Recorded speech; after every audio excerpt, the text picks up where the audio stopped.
Hello, my loves, and welcome to Lex Jones's Christmas calendar. Lex Jones, friend of the channel, who many of you will know from various different videos, had a great idea this season. He asked myself and several other writers and authors to select seasonal stories for one another that we could all read together.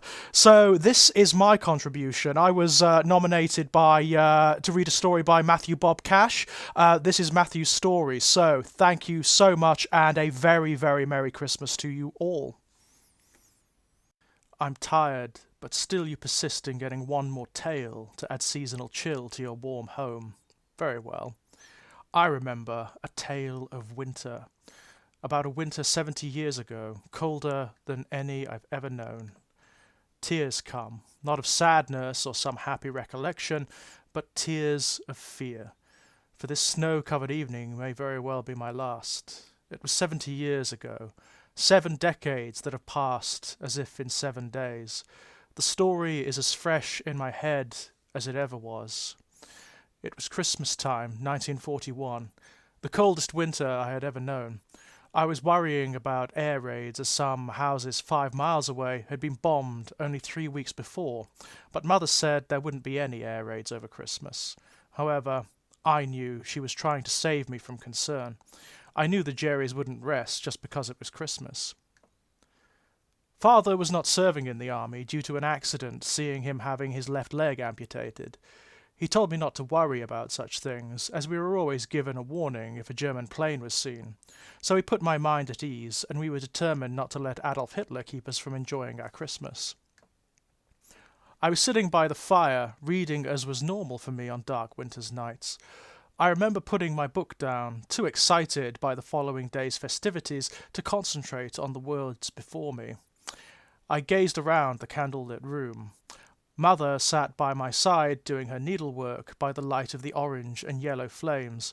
Father was sprawled, mouth wide open, tongue lolling, fast asleep.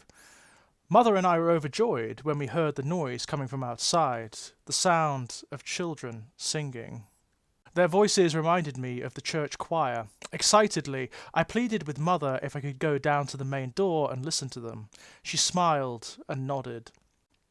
I quickly raced into the hallway, not considering that I may wake the servants or my father.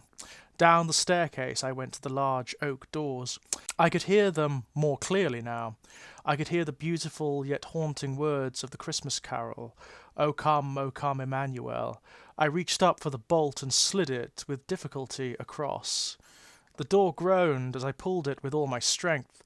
When I finally had it fully open, I trod carefully on the fresh fallen snow. With all my concentration being on getting the door open, I did not notice that the singing had stopped. Taking a few steps away from the house, I wondered where my joyous carol singers were. When I felt the bitterness of the wind, I thought the singers must have moved on. Why dawdle at an unresponsive doorstep? But then suddenly the main door, which I had left open, slammed shut, sending thunderous echoes throughout the house. I ran back to the house with endless thoughts running through my mind. If I had woken Father or the servants, I would be severely punished. I turned the freezing cold door handle and pushed with all my weight. It didn't move an inch. Worried about having to wake up one of the servants or making Mother or Father come down to let me in, maybe temporarily forget about the carol singers. Then I heard it. When I pushed against the door for the second time, I heard O come, Emmanuel.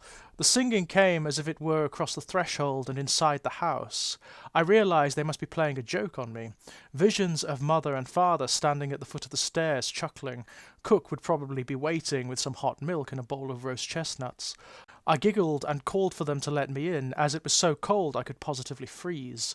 All I got in reply was another verse of the same Christmas carol. However, this time, along with the sound of children's voices, was a lady and a gentleman. Of course I recognized these to be my parents. Playing along with their elaborate jest, I requested a verse or two of the Sussex Carol, as it was my favourite. This time I heard even more voices, more ladies and more gentlemen, the servants too. My, I thought, this was a treat. I would have preferred to listen to them in the warmth of my home, however. Also, I wished that they would sing a different carol. As you can imagine, I was extremely cold, my young body trembling. I reached out and grasped the brass door handle. Oh, the pain, the agony. I recoiled in horror and fell to my knees. I shoved my hand into the snow. The door handle was as hot as a furnace. I slowly eased my hand from the snow. The smell of my own burnt flesh made my stomach churn. I looked over to the house, tears on my face. The door was ajar. I stood up, my head full of uncertainty. At the back of my mind, I put it down to some freak accident. The 5-inch gap between the door and post gave nothing away, only blackness.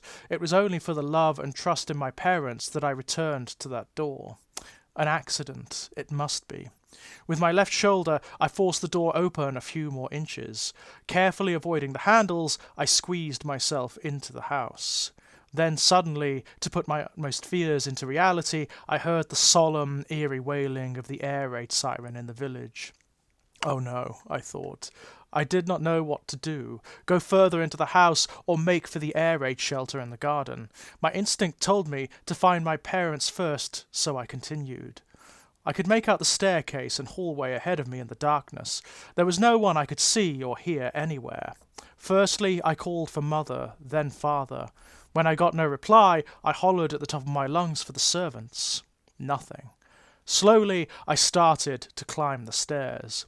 I was on the 3rd step when something happened that made me freeze. My right hand was holding the banister, and my injured left had been swinging loosely by my side. I felt cold fingers encircle my wrist. The hand, which I only caught a glimpse of, was deathly pale, and felt as though it were carved from marble. Dread washed over me as I turned to see the owner of the pale hand. My heart thudded so hard in my chest I thought it might burst. All thoughts of the air raid siren were gone. My breath lost as I gazed at the sight before me. A white-faced boy of about 8 years of age smiled up at me. He had neatly combed, shiny golden hair. Bright blue eyes sparkled unnaturally from his angelic face. He was in white, just like the choir boys at church. You may think there was nothing unusual about this happy choir boy standing on my staircase, but when I tell you the following, you will understand the sheer horror of my ordeal. This cherub-like boy in front of me faded below the knees. There was nothing there. This apparition, this manifestation, this ghost or whatever, opened his bow of a mouth and began to sing that oh-so-familiar Christmas carol. He sounded and looked like an angel. I should have felt peaceful, but I felt cold, so cold. I've heard of people who believe to have experienced the supernatural, and most of them admit to being frightened at first, but after the initial shock have an overwhelming sense of serenity come over them. The singing was the most beautiful thing I have heard and have since, yet I sensed something devilishly sinister, like he was an impostor, like any minute little red horns would cruelly push their way through his small skull, break through his scalp and beautiful blonde hair. It didn't occur to me until I took in the detail of this visitation that when I walked up the stairs I was in virtual darkness, but now I was able to see the choir boy. Where was the light coming from? From behind me at the top of the stairs? I spun around on my heels and stared in unbridled terror at 5 more apparitions. Behind them, my parents and our servants. Each of them held a lit candle, each one faintly transparent. I looked at my parents for a sign of love, or at least recognition, but they just smiled, emotionless, down at the solitary singing choir boy behind me. As the ghost to my back finished his verse of O come, Emmanuel, the rest joined in. I was horror-struck. I was so scared I could not move. I was numb with fear, so petrified I could not scream. The group at the top of the stairs moved downwards as one, towards me over the steps. The first apparition spoke my name softly. Somehow I managed to break from my frozen state to look upon my caller. The last thing I remember seeing before I fainted out of sheer fright was the beautiful cherubic choir boy. His once bright blue eyes burned like hot coals. The sound of the air raid siren came out of his open mouth, and then I heard the buzzing of an aeroplane before a bright light engulfed everything, a thunderous roar. Then total darkness. I was found around midday in the cellar of the house. We had been bombed, the house completely flattened. Luckily, the cellar remained intact throughout the blast. Apparently, I was trapped beneath a thick beam that miraculously saved me from any permanent damage. I was unconscious when I was found and was to remain that way for several days. The bodies of my parents and servants were found among the ruins. As for the spirits of the choir boys, I can only speculate. Maybe they were a sign, a portent of the death and destruction that was about to befall my house. Maybe I didn't join them like my parents and servants because I was destined to survive the blast. I have mulled this over for many a year, and for 70 years thought of every possibility, and still not come to any satisfactory conclusion. After staying with my aunt and studying through years of university and becoming a doctor, I have never mentioned this to anyone. And so I have lived through 50 years as a general practitioner. Now that I sit in my own house, remembering this story that happened so many years ago, I am finally telling you via this strange medium that I'm not familiar with for your entertainment. If I gave you the details, you could research my story and perhaps find more answers. The last piece of information I discovered was that one of the houses that had been bombed 3 weeks before mine had been the vicarage. Apparently the vicar had been tutoring the local choir. The house was wrecked, but he somehow survived. There was a suspicion about him not permitting them entrance to his air raid shelter. All the choir boys died. I don't have much time left. I'm in poor health. Whilst I've been reading you this, the video may have picked it up if you listen carefully. I have heard the singing of so many familiar voices that have haunted my dreams all my life. It is time I got this withered old body of mine out of this chair. I'm feeling weaker by the hour, and it's almost a welcome sight to see the ghostly face smiling through my window. I must go now. I have some long-awaited visitors to greet. I must go and join the choir. There are so many voices in it now. Farewell, dear listener, and Merry Christmas.